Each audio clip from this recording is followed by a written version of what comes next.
Namaste friends, hope you all doing good.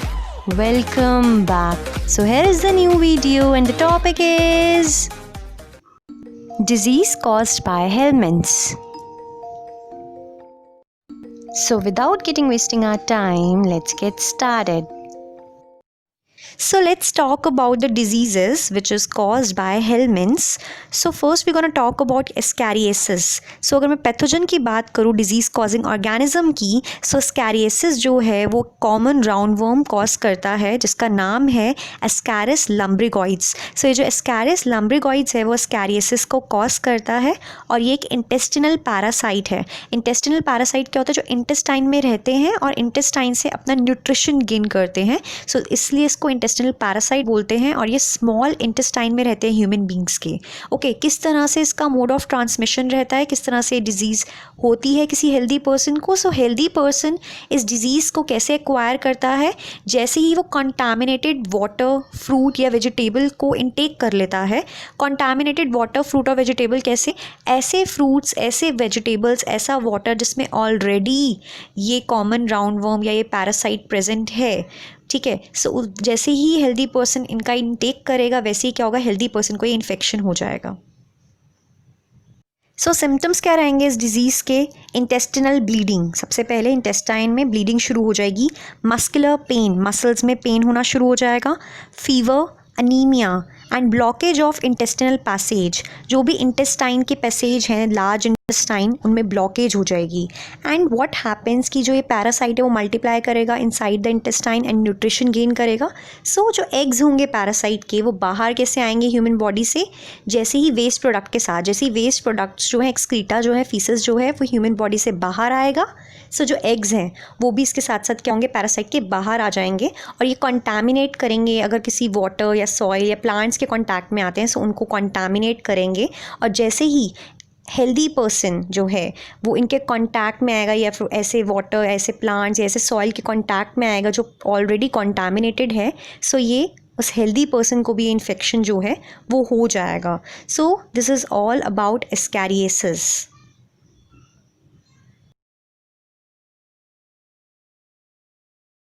So second disease which is caused by helminths is the filariasis. So filariasis की अगर मैं बात करूँ सो इसका जो पैथोजन है that is disease causing organism. तो कौन डिजीज़ कॉज करता है? सो बेसिकली फीलियल वर्म जो है वो डिजीज़ कॉज करता है एंड उसका नाम क्या है? वुचरेरिया. सो वुचरेरिया की दो स्पीशीज़ जो है वो फिलियारिसिस को कॉज करती है. One is the Wuchereria Bancrofti and one is the Wuchereria malayi. So these two species of Wuchereria और filial worm जो है वो क्या कॉज करती है? फिलियारिसिस कॉज करती है. सो मोड ऑफ ट्रांसमिशन क्या है, कैसे डिजीज़ जो है ट्रांसमिट होती है? सो ये जो पैथोजन है वो ट्रांसमिट होता है हेल्दी पर्सन को जब हेल्दी पर्सन को infected female culex mosquito bite करती है.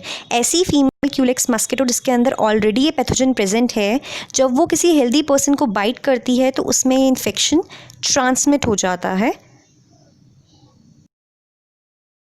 सो सिम्टम्स क्या रहते हैं फिलियारिसिस के? कि ये जो फीलियल वर्म है वो क्या करता है, बहुत धीरे धीरे डिजीज़ डेवलप करता है. सो जो भी इन्फेक्शन होता है उसके जो सिम्टम्स है वो बहुत टाइम बाद अपीयर होते हैं, इसलिए इसको क्रॉनिक इन्फेक्शन बोलते हैं. एंड बेसिकली इसमें क्या होता है कि जो पैरासाइट है या जो भी पैथोजन है वो बहुत सालों तक सर्वाइव करता है. एंड बहुत सालों तक सर्वाइव करने के बाद क्या कॉज करता है? ऑर्गन्स में इन्फ्लेमेशन कॉज करता है. एंड ये बेसिकली क्या करता है? यूजुअली हमारे लिम्फेटिक वेसल्स को अटैक करता है, अफेक्ट करता है. Lymphatic vessels are those vessels जो लिम्फ कैरी करती है. सो ये जो लिम्फ कैरी करने वाली वेसल्स हैं उनमें जाके ये अटैक करता है. सो मेजर सिम्टम क्या रहता है इस डिज़ीज़ का? स्वेलिंग हो जाती है लेग्स के अंदर, सूजन हो जाती है लेग्स के अंदर, स्क्रॉटम के अंदर. Scrotum is the male genital organ और other parts of the body में भी स्वेलिंग हो जाती है.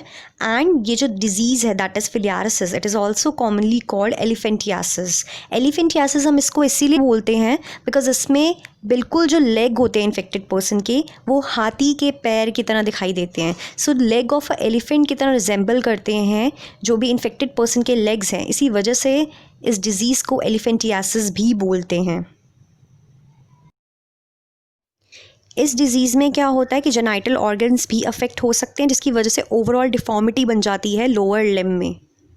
सो this is all about elephantiasis, filariasis और हाथी पाँव इन Hindi. This is all about the topic. Thank you for watching. If you found this video informative, then subscribe, share, like, and of course comment. Thank you for watching.